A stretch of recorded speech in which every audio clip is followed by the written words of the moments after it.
La mobilisation a été censurée parce que le président Bazoum ne veut pas que ceux qui le protègent, en l'occurrence l'oligarchie française, soient pointés du doigt demain.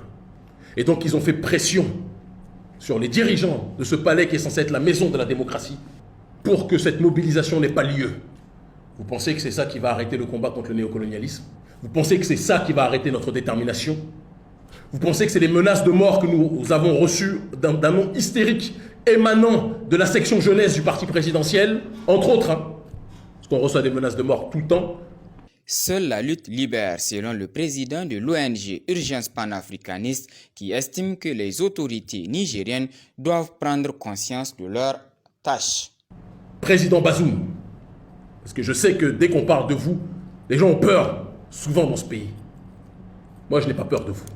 Tant que vous serez dans une démarche de vous soumettre aux intérêts français, vous serez notre adversaire politique.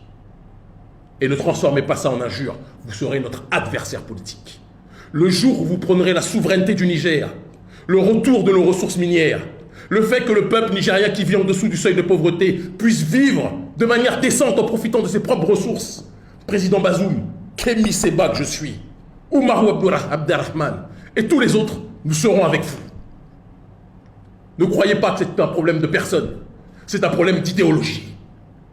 Vous voulez vendre les ressources à la France, nous serons contre vous. Parce que vendre les ressources à la France, c'est soumettre nos peuples à la souffrance. Cette conférence organisée par le président de l'UNPP Intien Africa et le président de l'ONG Urgence panafricaniste vise donc à rappeler aux dirigeants africains de façon générale que la souveraineté africaine n'est pas négociable.